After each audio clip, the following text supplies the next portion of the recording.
અમેરિકામાં 2 દિવસમાં 4 ગુજરાતીઓની ઇમિગ્રેશનના કેસમાં ધરપકડ કરવામાં આવી છે. હાલ આ ચારેય લોકો ઇન્ડિયાનાની ક્લે કાઉન્ટીમાં આવેલી આઈસી જેલમાં બંધ છે. પ્રાપ્ત વિગતો અનુસાર આ ચારેયની ઓળખ સચિન પટેલ, આર્યન પટેલ, જગદીશ પટેલ અને રવીના પટેલ તરીકે કરવામાં આવી છે, જેમાં રવીના સિવાયના 3 લોકો જુલાઈ 29ના દિવસે અરેસ્ટ થયા છે, જ્યારે રવીના પટેલની ધરપકડ તારીખ જુલાઈ 27ના રોજ થઈ હોવાનું જણાવાયું છે. જેલ રેકોર્ડ્સ અનુસાર સચિન પટેલની ઉંમર 26 વર્ષ, આર્યન પટેલની ઉંમર 21 વર્ષ, રવીનાની ઉંમર 25 વર્ષ, જ્યારે જગદીશ પટેલ 51 વર્ષના છે. 2024માં રવીના પટેલ નામની ગુજરાતી મહિલાનું નામ યુ વિઝા માટે શિકાગોમાં કરાવાયેલી ફેક રોબરીમાં પણ સામે આવ્યું હતું. આ કેસમાં રવીના સહિત 4 લોકોને આરોપી બનાવાયા હતા. સૂત્રોનું માનતો રવીના પટેલ વિસ્કોન્સિનની રહેવાસી છે અને તેણે પાર્થ 9 નામના શખ્સને ફેક રોબરી માટે પૈસા ચૂકવ્યા હતા. જોકે આ રોબરીનો ભાંડો ફૂટી જતા પાર્થની સાથે સાથે રવીનાને પણ આરોપી બનાવાઈ છે. આ જ કેસમાં રવીનાને ડિપોર્ટ કરવા માટે તેની ધરપકડ કરવામાં આવી હોવાની પૂરી સંભાવના છે. ફેક રોબરીના અન્ય એક કેસમાં મિતુલ પટેલ નામના ગુજરાતીને બોસ્ટનની ફેડરલ કોર્ટે તાજેતરમાં જ ડિપોર્ટ કરવાનો આદેશ પણ કર્યો છે. રવીના સિવાયના બાકીના 3 લોકો અમેરિકામાં ક્યાં રહે છે તેમજ કઈ સ્થિતિમાં તેમની ધરપકડ કરવામાં આવી તેની કોઈ ચોક્કસ વિગતો નથી મળી શકી. જોકે તમામને ઇમિગ્રેશનના કેસમાં અરેસ્ટ કરાયા હોવાથી એટલું કન્ફર્મ છે કે તેઓ અમેરિકામાં કોઈ સ્ટેટસ વિના રહેતા હતા. હાલ જેલમાં બંધ આ ચારેય ગુજરાતીઓએ કોઈ નાનો મોટો ગુનો કર્યો હોય કે પછી આઈસની ઓફિસમાં હાજરી આપવા જતાં તેમની ધરપકડ કરવામાં આવી હોય તેવી પણ શક્યતા નકારી શકાય તેમ નથી. તેમાંય મિતુલ, રવીના અને સચિનની ઉંમર જોતા તેમને અમેરિકા પહોંચે ગણતરીનો સમય જ થયો હોવાની પૂરી સંભાવના છે.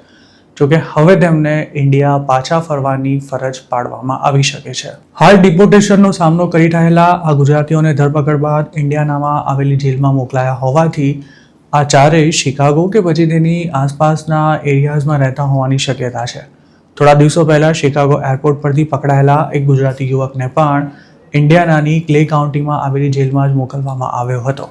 આઈસની જેલમાં બંધ ઇલીગલ ઇમિગ્રન્ટ્સની પહેલીવાર ધરપકડ આઈસ દ્વારા જ કરવામાં આવી હોય તેવું જરૂરી નથી. કોઈ મેટરમાં લોકલ પોલીસના હાથે ઝડપાયેલા એલિયનનું સ્ટેટસ ચેક કર્યા બાદ તેની કસ્ટડી આઈસને સોંપી શકાય છે. આ ઉપરાંત ટ્રાફિક સ્ટોપ દરમિયાન પણ ઘણા દેશીઓની ધરપકડ કરવામાં આવી રહી છે. જોકે જે લોકોના ફાઇનલ રિમૂવલ ઓર્ડર ઇસ્યુ થઈ ચૂક્યા છે, જેમણે અમેરિકામાં કોઈ ક્રાઇમ કર્યો છે, ઇમિગ્રેશન કોર્ટમાં જવાનું બંધ કરી દીધું છે કે પછી આઈસમાં હાજરી પુરાવાની તારીખ નજીક આવી રહી છે, તેમને આઈસ દ્વારા અરેસ્ટ કરી શકાય છે.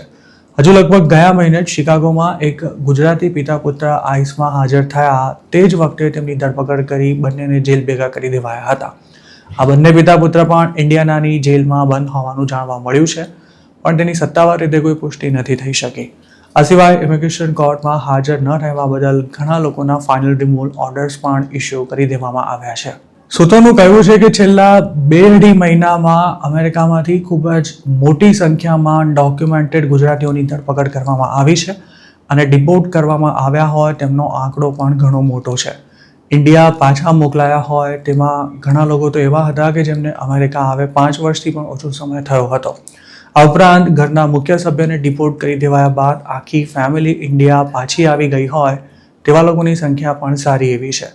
જે લોકોને અમેરિકાથી 2-4 વર્ષમાં જ પાછા આવવું પડ્યું છે તેમાંના અમુક લોકોને તો દીવ ચૂકતે કરવાનું પણ બાકી છે, જ્યારે બાકીના યુએસથી મોટાભાગે ખાલી હાથે જ પાછા આવ્યા છે.